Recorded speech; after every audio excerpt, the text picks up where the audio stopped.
Shalom Elohim kepada saudara-saudari, teman-teman, keluarga yang saya kasihi dalam Tuhan Yesus Kristus. Dalam 1 Korintus 6 ayat 19 hingga 20 ada tertulis, "Atau tidak tahukah kamu bahwa tubuhmu adalah bait Roh Kudus yang diam di dalam kamu, Roh Kudus yang kamu peroleh dari Allah, dan bahwa kamu bukan milik kamu sendiri, sebab kamu telah dibeli dan harganya telah lunas dibayar.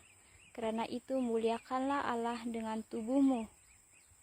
Firman Tuhan banyak menegur dan mengajar kita bahwa tubuh kita ini milik Tuhan dan bukan hak milik kita sendiri. Karena kita manusia yang berdosa, maka Yesus Kristus yang mati di kayu salib menebus dosa kita, membayar dengan darah yang tercurah bagi keselamatan kita.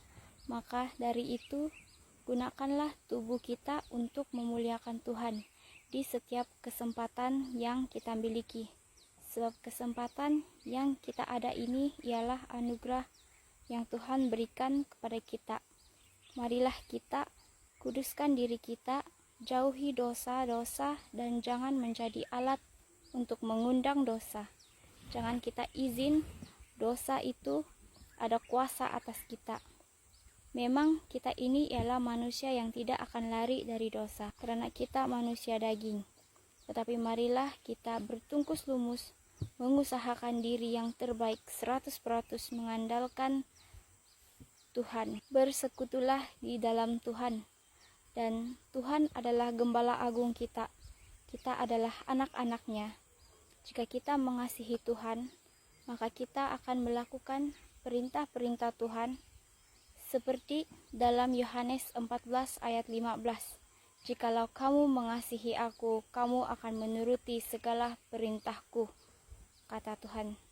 Apabila kita berkata kita mengasihi Tuhan, maka kita akan melakukan perintahnya yang ada dalam firman Tuhan, di dalam Alkitab yang kita pegang ini.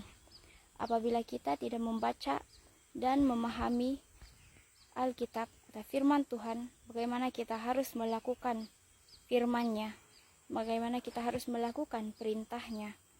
Dan apabila kita mau memahami firman, biarlah kita menggunakan hikmat yang daripada Tuhan dan bukan hikmat yang daripada manusia yang terbatas, pikiran yang tidak kudus, yang bersifat tinggi diri dan cemar. Karena itu tidak mencerminkan gambaran Tuhan. Apabila kita membaca firman Tuhan setiap hari, tetapi kita tidak melakukan firman Tuhan, itu tidak akan menghasilkan apa-apa. Jika kita membaca firman tetapi iman kita tidak bertumbuh, itu harus segera kita mengoreksi diri kita sendiri, cek di dalam diri kita, dan minta Tuhan sendiri yang cek apa yang dalam kita yang membuatkan iman kita itu tidak bertumbuh. Apa yang membuatkan kita mendapati perintah Tuhan itu susah untuk dilakukan? Adakah kesombongan diri kita, ataupun kemegahan diri, ataupun tidak takut akan Tuhan, atau apa? Setelah itu, bertobatlah bersungguh-sungguh.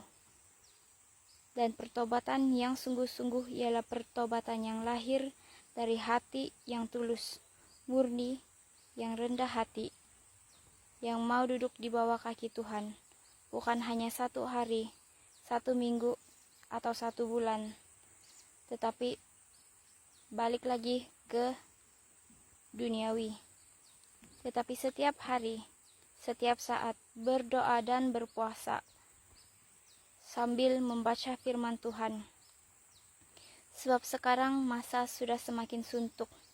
Hitungan per detik waktu dunia untuk Tuhan membawa anak-anaknya yang mengasihi Dia dengan sungguh-sungguh. Maka itu kuatkanlah iman kita. Jangan kita memiliki iman yang cepat kendur apabila menghadapi kesusahan dan masalah.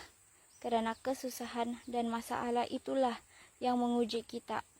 Adakah kita tetap mengandalkan Tuhan, bergantung kepada Tuhan, dan tetap bersama Tuhan apabila kita mengalami waktu kesusahan itu. Dan apabila kita beriman, kita tidak takut, sebab kita tahu kita mempunyai Tuhan yang lebih besar daripada segala apa yang ada di dunia. Untuk apa kita takut untuk tidak ada makan? Untuk apa kita takut untuk tidak ada duit? Kalau firman Tuhan dalam Matius 6, 25 hingga 34 ada tertulis di dalam Alkitab bahwa burung-burung di udara pun Tuhan pelihara, terlebih lagi kita anak-anak Tuhan yang percaya. Kuduskanlah diri kita supaya Roh Kudus dapat tinggal di dalam kita, bukan hanya singgah sementara tetapi tetap tinggal di dalam kita. Sebab dalam Ibrani 12 ayat 14, berusahalah hidup damai dengan semua orang dan kejarlah kekudusan. Sebab tanpa kekudusan tidak ada seorang pun akan melihat Tuhan. Shalom Elohim kepada saudara-saudari, teman-teman dan keluarga yang saya kasihi. Itu saja kesaksian pada hari ini. Tuhan Yesus memberkati kita semua. Amin.